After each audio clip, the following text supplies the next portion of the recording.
Hey everybody, this is Scott Gustafson, e-business expert, coming to you once again from my home office here in North Carolina. And today I just want to take some time to wish you season's greetings and a Merry Christmas.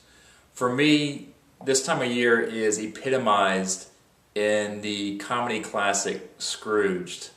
Now, if you're not a Bill Murray fan, I encourage you to go out and rent this movie. It's a wonderful movie, and if you are a Bill Murray fan, I'm sure it's in your DVD collection. Go ahead and dust it off, throw it in the DVD player, and watch it one more time just for heaven's sakes.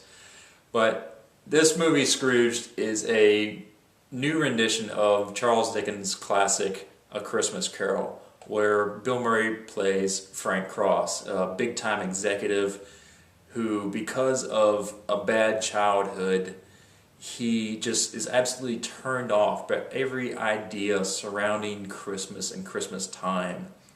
But as the movie progresses, Frank learns the error of his ways, and at the end of the movie he gives this great heartfelt speech about how it doesn't have to be Christmas time in order to share with others, to give to others. Every season is a season of giving in itself. You don't have to wait for winter time where people need food and shelter the most. It can be any time of the year. Now, I know we're facing a hard economic times right now where a lot of people are worried about their employment status or finding employment, whether or not the bank is going to come and foreclose on their property. Some people have credit card bills coming out of their ears, and on top of that, you have to put food on the table, clothes on your kids' back.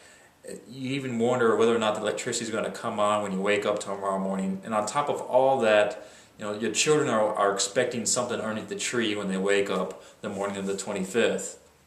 So the last thing you're probably thinking is, Scott, how is it possible for me to give to others when I can't even give to myself? And I'll get back to that in a few moments here, but I want to share something else with you. Just recently, Mark Zuckerberg, who, if you don't know, is the founder of Facebook, he was recently named Time's Man of the Year. And in this article with Mark, he discusses how he had a dinner meeting with the mayor of Newark, New Jersey. Now, during this time, they had never met before, but over the course of this dinner, Mark had decided to donate $100 million to the public school system of Newark, New Jersey. Now, Mark does not live in New Jersey. He lives in California. Mark has never been to Newark, and yet he was so moved by the mayor's talk with him that he donated $100 million. Now, how often do you get to say that in your lifetime? I donated $100 million to a worthy cause. It's something that I strive to do one day in the near future.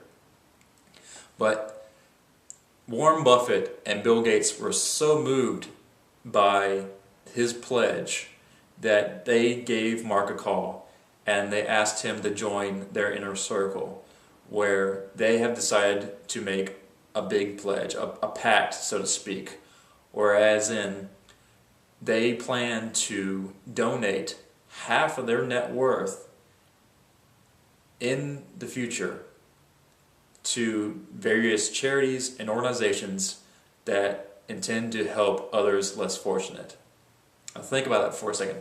These are just three guys who are looking to donate in the next few years upwards of $50 billion to various charities and organizations willing to help those in need.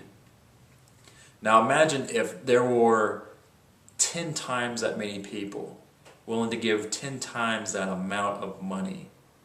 It would make this world a lot better place for a lot more people.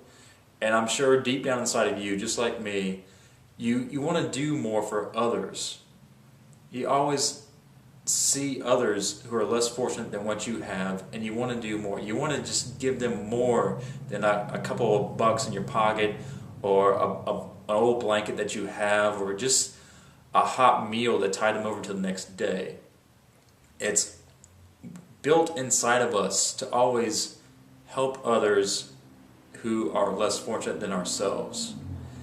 And in these times where we have to look after number one first before we can look after 2, 3, 4, and 5 people down the block, it can be very difficult to even look their way and see that person with a sign that says, "We'll work for food," or just needs shelter for the night.